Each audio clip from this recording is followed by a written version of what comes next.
The Little Mermaid by Van Gool. Once upon a time, deep under the sea, there was a beautiful castle. Never had a ship's anchor touched its roof. It was so deep. The courtyard was full of unusual, graceful flowers and seaweed where the fish came and went like flocks of birds in the sky. This was the home of the king and queen of the sea. They had 5 sprightly mermaid daughters. The mermaids were enjoying their favorite game, catching jellyfish. "Oh, what a beauty! Give it to me!" called one of them, laughing. The mermaid's graceful beauty and elegance surpassed that of any creature outside the sea. Having played for a while, the mermaids begged their father yet again, "Please let us visit the world above." The king frowned. "No, not until you are 15, he said firmly. "I know you can't wait to see the sky with your own eyes, but it's much too dangerous." "Up above," added the queen, "there is no water, and people walk about with legs." The youngest, prettiest, most inquisitive little mermaid listened intently. She loved her mother's tales about the world above. "How beautiful the sea looks when the sun shines brightly from above," sighed the youngest mermaid. "How I long to be 15. And every day the little mermaid would swim near the surface to watch the sun's rays filtering through the water. The mermaids waited, restless but obedient, for their chance to venture to the surface of the sea. The months passed slowly, but finally the eldest turned 15. She chattered excitedly after her long-awaited trip. "The moon shines in the shape of a crescent," she told her sisters. "Mother has said so, but I never imagined it could be so pretty." A long year passed, and the second mermaid turned 15. Her turn had come to swim to the surface. "The air is like magic," she said when she returned, her eyes shining brightly. The little mermaid had a few more years to wait. She would sit restlessly at the foot of a statue in a corner of the courtyard. It was the statue of a man from the world above. "They stand on 2 feet, she whispered to herself in wonder. "Why don't they fall over?" On her first trip to the surface, the third mermaid saw human beings swimming at the mouth of a river. On land, they manage very well, she told her sisters, laughing. But in the water, they're very clumsy. The fourth mermaid couldn't resist a cry of admiration when her turn finally came and she caught a glimpse of the night sky. "There are thousands of stars glittering up above," she reported happily. "Will I ever have the chance to discover anything as beautiful?" wondered the little mermaid impatiently. At last, it was the little mermaid's turn to emerge from the kingdom of the sea. She gazed in wonder and delight at a ship sailing gracefully through the ocean waves. The deck was brightly lit, and she could hear music. The mermaid was so intrigued, she swam closer to the boat. A big wave lifted her up so she could see the ship's deck. People were talking, laughing, and dancing. When a young man appeared, the music stopped abruptly, and everyone cheered. "Happy birthday! Long live our prince!" shouted the people merrily. "Thank you, my friends," called the prince. "I shall never forget my 15th birthday." The party resumed with singing and merriment. The mermaid watched the handsome prince so intently that she didn't even notice a storm approaching. The gentle breeze became a whistling gale, whipping the sea into giant waves. The music stopped, and deckhands rushed about as the ship rose and fell on the angry ocean. Suddenly, the great mast snapped, and the ship rolled sideways. Water rushed onto the deck.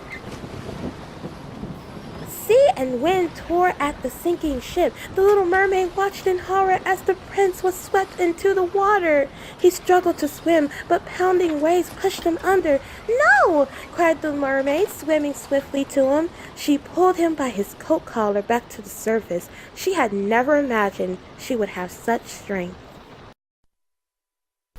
The little mermaid swam a long way, holding the prince in her arms. His eyes were closed when she reached the shore. She laid him on the sand. She was exhausted. Catching her breath, she smoothed back his hair and gently kissed his cheek. Then, in her beautiful voice, she began singing an old mermaid tune to awaken him. The prince stirred, blinking his eyes and trying to focus. Just then, 3 young girls came running from the nearby castle. The little mermaid slipped back into the sea, relieved that the prince was out of danger, but her heart was full of sorrow. Deep down in the sea, the little mermaid no longer sat by the statue. Clutched in her hand, she held a piece of fabric which had been torn off the prince's coat in the shipwreck. "I wish I could see this handsome young man again," she thought. Her parents wondered why she was so unhappy. She told them nothing about her trip to the surface. At last, she decided she must somehow join him.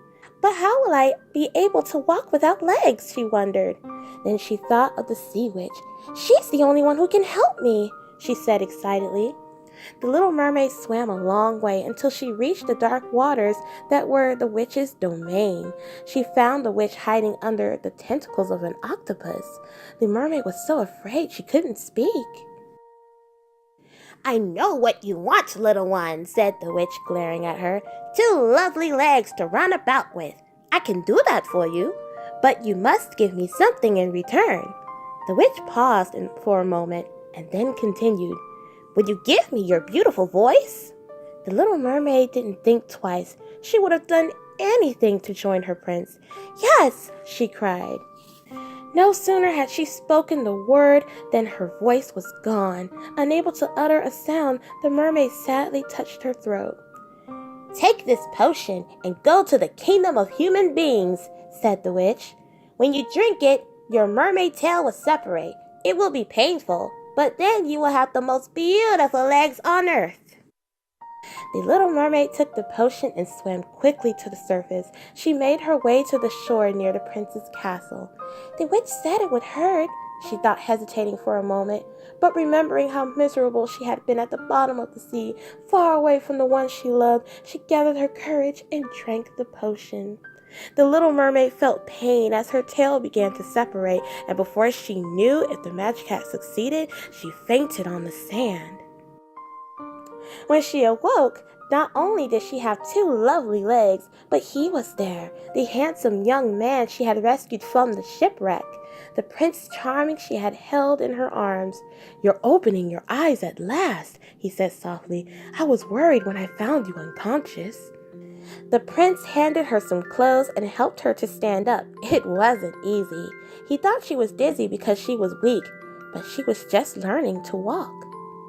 The night a ball was held at the castle. The beautiful, silent little mermaid danced happily with her prince. No one knew who she was or what she had given up to have those dainty legs. Time went by and the little mermaid tried to win the prince's love. The prince was kind to her. She wished she could tell him her story and hoped he could see the love in her eyes. But one day she heard that he was about to marry the young girl who had found him on the beach. "He thinks she's the one who rescued him," thought the mermaid desperately. "He doesn't love me." Ever since the little mermaid had left the kingdom of the sea, her sisters had visited her each day.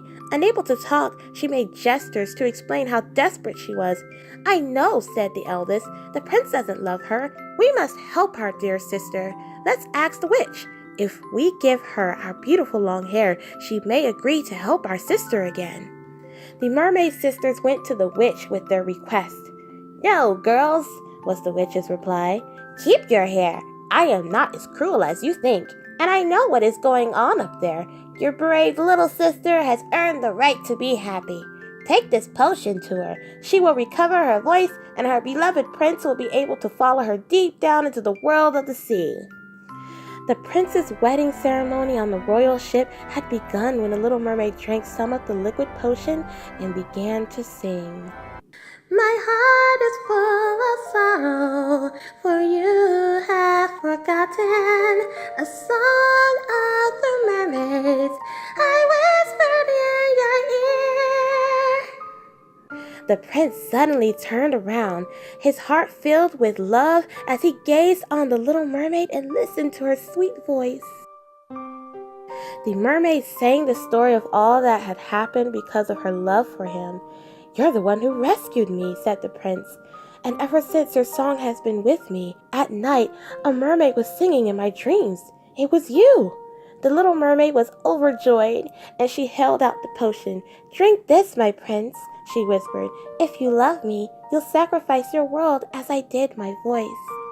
Looking straight into the little mermaid's eyes, the prince took the potion and drank it down.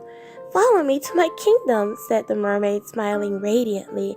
Together they dived into the deep blue sea. The little mermaid could hardly contain her happiness. What a pleasure it was to be swimming again and to be with her beloved prince. Thousands of silver bubbles popped up to the surface, saying farewell to the world above. Hand in hand, the prince and the little mermaid swam gracefully together with a ballet of multicolored fish. "See how peaceful and gentle life is down here?" exclaimed the mermaid, laughing. Still wearing their wedding finery, the happy couple made their way to the king and queen's castle at the bottom of the sea. They were followed by the mermaids. The mermaid's mother and father were overjoyed to have their daughter back. They listened to the little mermaid's story, and then the king turned to the young man. "Welcome!" he exclaimed. "We wish you happiness. Fishtails or naked feet, love is the only thing that counts." The king and queen hosted a big wedding ceremony. The young couple then left in a beautiful carriage pulled by 4 seahorses. The mermaid's family bade them goodbye, wishing them eternal happiness. A cheer went up as the carriage started off.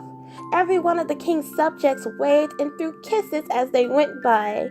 They could see the beautiful love between the little mermaid and her prince.